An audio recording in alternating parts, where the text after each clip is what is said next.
Hi friends, great day to all. Great morning, great afternoon, great evening.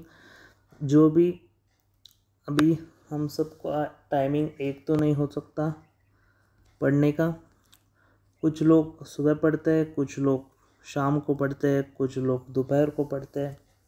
तो उनके हिसाब से ग्रेट डे बोलूँगा सभी को। शुरू करेंगे एक आज का नया topic, project management. Project management में सबसे इम्पोर्टेंट टॉपिक जो आता है पर्ट एंड सीपीएम।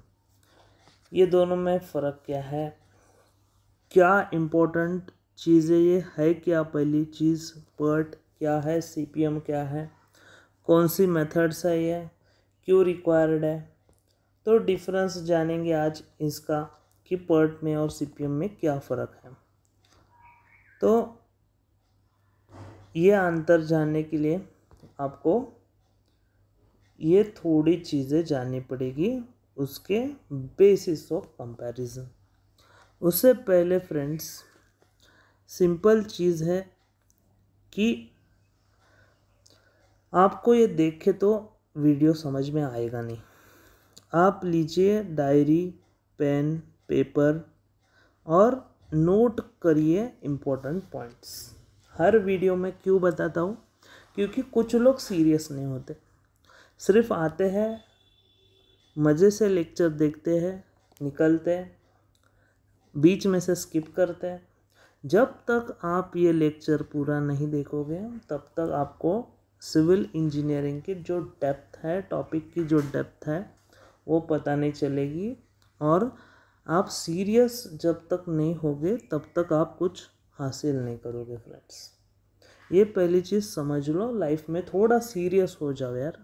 अगर एक टीचर या कुछ भी लोग जो यूट्यूब पे पढ़ा रहे, कुछ भी चीज़ें आपको सिखा रहे, फ्री में अगर सिखा रहे तो फ्री की थोड़ी इम्पोर्टेंस रखो, कीमत रखो थोड़ी। फ्री में कोई तो अपना जो टाइम दे रहा है ना आपको, तो उसकी इम्पोर्टेंस रखो यार हर हमेशा, और सीरियसली सीखो थोड़ी चीज़ें। तो बेसिस ऑफ कंपैरिजन आज हम जानेंगे सीपीएम और पर्ट का क्या क्या है। फर्स्ट चीज़ जो है सीपीएम और पर्ट, इन दो मेथड्स का फुल फॉर्म क्या है, यही पूछते हैं एग्जाम्स में कि सीपीएम का फुल फॉर्म है क्रिटिकल पाथ मेथड, और पर्ट का फुल फॉर्म है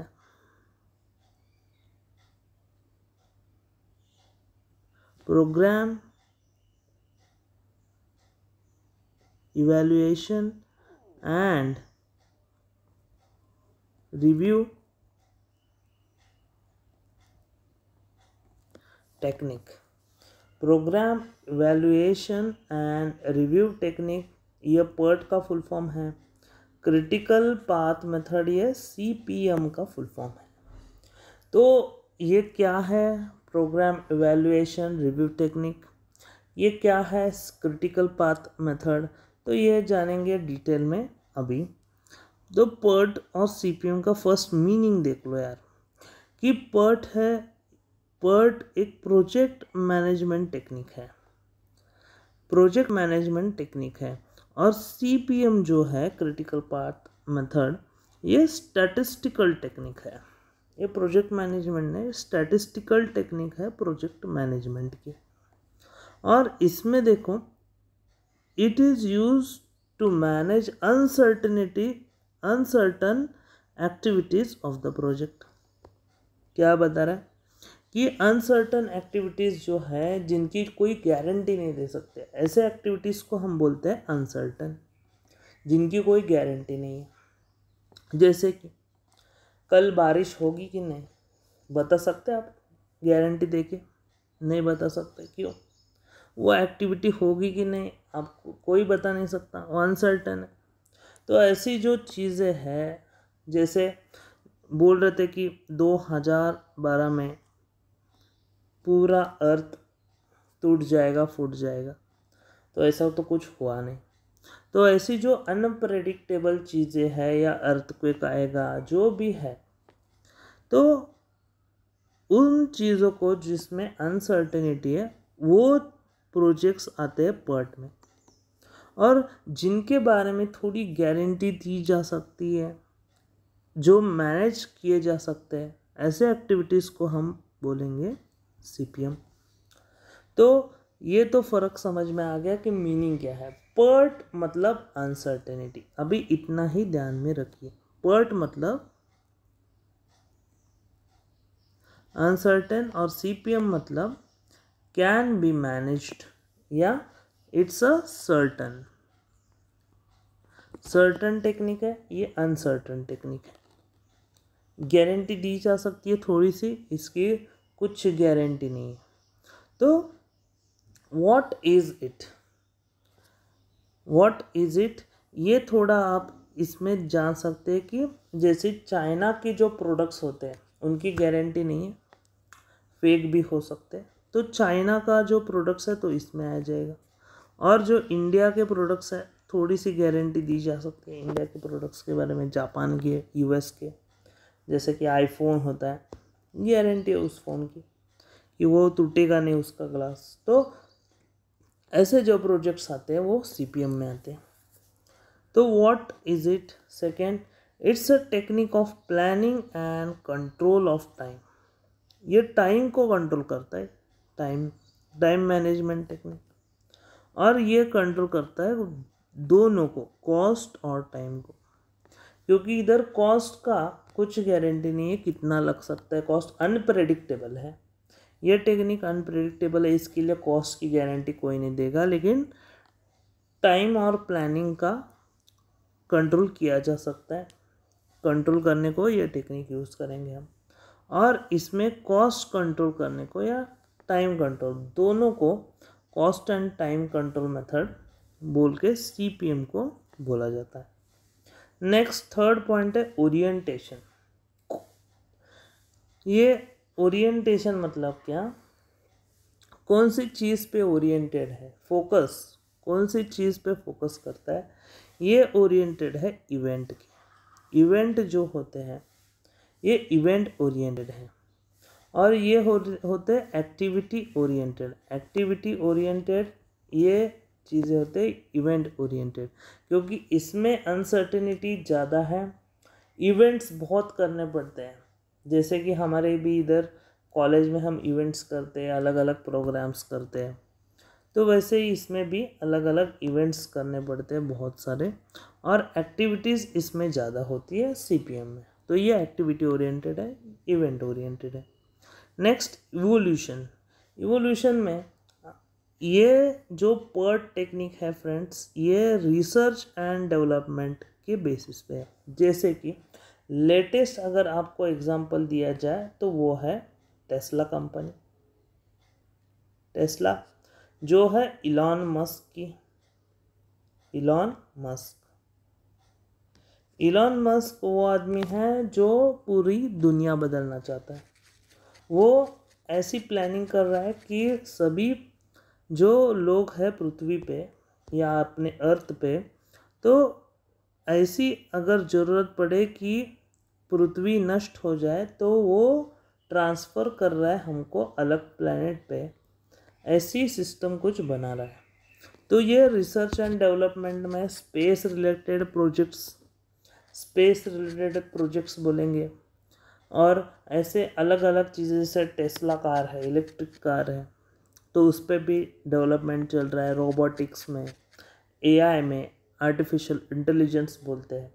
तो ऐसी जो चीज़ें हैं नई नई की जा रही है, रिसर्च हो रहा है, डेवलपमेंट हो रहा है, तो ये सब आता है पर्ट में। और जो नॉर्मल कंस्ट्रक्शंस होते हैं अपने देश में, जैसे कि रोड का कंस्ट्रक्शन जो नॉर्मल है, बहुत सालों से वही रोड कंस्ट्रक्ट होता है।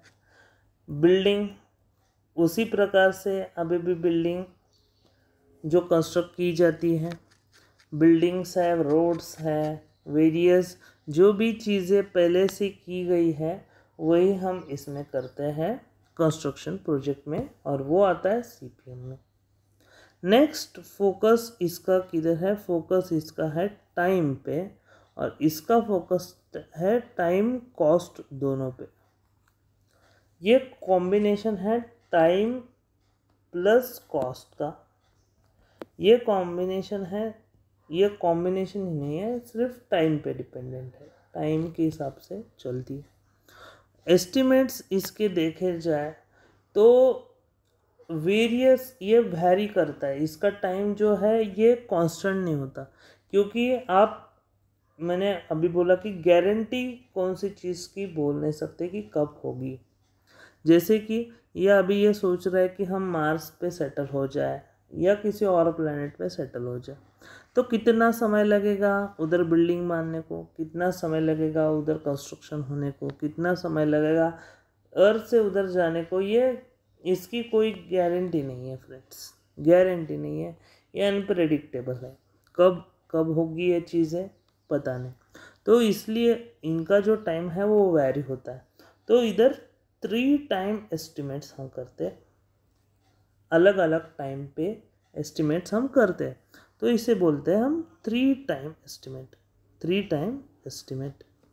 और इधर सिर्फ एक ही टाइम हम देखते हैं जो है एक्सपेक्टेड टाइम, और एक ही टाइम इस पे कांस्टेंट टाइम है, क्योंकि आपको पता है कि रोड 1 किलोमीटर का कंस्ट्रक्ट करने में, सपोज 1 किलोमीटर रोड कंस्ट्रक्ट करने में आपके 10 दिन लगते, तो आपको ये पता है चीज़ें कि अगर एक फ्लोर की बिल्डिंग बनानी है तो कितना टाइम लगता है, आपने एस्टिमेट किया रहता है पहले से, ऐसे प्रोजेक्ट्स अपने पास बहुत हैं। तो उधर से हम क्या करते हैं, रिकॉर्ड्स से देखते हैं और ये 1 टाइम में हो जाता है, ये 1 टाइम एस्टिमेट है। नेक्स्ट है अप्रोप्रिएट फॉर, कौन सी चीज़ के लिए ये यूज़ करते हैं, अप्रोप्रिएट है, तो ये हाई प्रिसीजन टाइम जिधर चाहिए तो पर्ट यूज़ करो, जिधर टाइम बहुत प्रीशियस है, प्रिसाइजली यूज़ करना है, तो उसके लिए पर्ट यूज़ करते हैं, और रीजनेबल टाइम के लिए ये यूज़ करते हैं CPM। फिर मैनेजमेंट, मैनेजमेंट में इधर मैंने अभी बोला कि अनप्रेडिक्टेबल एक्टिविटीज़, जिसका कोई प्रेडिक्शन नहीं है, गारंटी नहीं है, और इसमें होती है प्रेडिक्टेबल। जैसे अभी बोला मैंने, प्रेडिक्टेबल मतलब क्या, जैसे आपने एक डैम क्रिएट किया, कंस्ट्रक्ट किया, तो आपको पता है कि अभी डैम कैसे कंस्ट्रक्ट करना है, ब्रिज कैसे कंस्ट्रक्ट करना है, रोड कैसे, हाईवे, रेलवे, तो ये सब ट्रांसपोर्टेशन या बिल्डिंग कंस्ट्रक्शन की जो चीज़ें जो पहले से क्रिएटेड है और फिर से आपको वो क्रिएट करनी है, तो उसके लिए टाइम प्रेडिक्टेबल है, एक्टिविटीज़ प्रेडिक्टेबल है। कि अगर आपको अभी बिल्डिंग कंस्ट्रक्ट करने को आपको पता है कि पहले होता है फाउंडेशन, फाउंडेशन के बाद होता है फिर कॉलम, कॉलम के बाद होता है फिर बीम, बीम के बाद फ्लोरिंग, ये फ्लोर बीम्स, और फिर से टेरेस, ये सब तो आपको चीज़ें पता है, रूफ तक। तो ये चीज़ें तो हर बार चेंज होगी नहीं, बिल्डिंग कंस्ट्रक्ट करने में हर बार नई नई चीज़ें तो ऐड होगी नहीं इसमें, तो ये रिपीटेटिव नेचर के होते हैं, ये नॉन रिपीटेटिव नेचर के होते हैं। इस पे रिपीटेशंस अलाउड नहीं है, क्योंकि ये हर बार ये रिसर्च एंड डेवलपमेंट में फोकस करता है। एंड नेक्स्ट है critical and non critical activities. तो इस पे डिफ्रेंशिएशन किया नहीं जा सकता कि कौन सी क्रिटिकल है कौन सी नॉन क्रिटिकल है। इस पे आप बता सकते हैं कि ये एक्टिविटी क्रिटिकल है, ये नहीं है, क्योंकि इसमें सभी प्रेडिक्टेबल है, रिपीटेटिव है, और इस पे नहीं है। तो ये चीज़ें समझ लो यार। नेक्स्ट है सुटेबल फॉर, सुटेबल फॉर अभी बोला मैंने कि R&D प्रोजेक्ट्स, R&D, और इसमें नॉन रिसर्च प्रोजेक्ट जैसे कि सिविल कंस्ट्रक्शन है, शिप बिल्डिंग है, इसमें अभी दिमाग नहीं लगता, हर कोई कॉन्ट्रैक्टर कर सकता है इसको। तो ये चीज़ें थी, बहुत इम्पोर्टेंट थी। इसमें जो जो इम्पोर्टेंट पॉइंट है वो समराइज अगर करना हो तो यही बोलूँगा कि ये टाइम ओरिएंटेड है, इवेंट ओरिएंटेड है। ये एक्टिविटीज़ रिसोर्सेज मतलब कॉस्ट और टाइम दोनों लेती है। तो रिसोर्सेज मटेरियल ओरिएंटेड है, एक्टिविटी ओरिएंटेड है। तो ये चीज़ एक इम्पोर्टेंट पॉइंट है। फिर कि ये फोकस किस पे करती है, टाइम पे, टाइम एंड कॉस्ट पे। ये प्रोबेबिलिस्टिक मॉडल है, ये डिटर्मिनिस्टिक मॉडल है। ये प्रोबेबिलिटी दिखाती है, ये डिटर्मिनिस्टिक है। तो ये भी एक इम्पोर्टेंट पॉइंट है। फिर एस्टिमेट्स पूछते हैं एग्जाम्स में। एस्टिमेट्स कौन से, ये 3 टाइम एस्टिमेट पे होता है, ये 1 टाइम पे होता है। नेक्स्ट, ये R&D के लिए, ये नॉन R&D के लिए। तो ये चीज़ें इम्पोर्टेंट है फ्रेंड्स। तो आई होप आपको ये समझ में आ चुकी है चीज़ें, और हम ऐसे ही चीज़ें जानेंगे अगले वीडियो में। नेक्स्ट वीडियो में हम इसके क्वेश्चंस भी सॉल्व करेंगे फ्रेंड्स। तो इसका फॉर्मूला भी देखेंगे। तो ऐसे ही देखते रहिए और सीखते रहिए, क्योंकि अगर सीखेंगे तो डेफिनेटली आगे बढ़ेंगे। तो इसके हिसाब से आप चीज़ें डिसाइड करिए फ्रेंड्स, और नोट डाउन करिए, बहुत इम्पोर्टेंट है फ्रेंड्स। Thank you.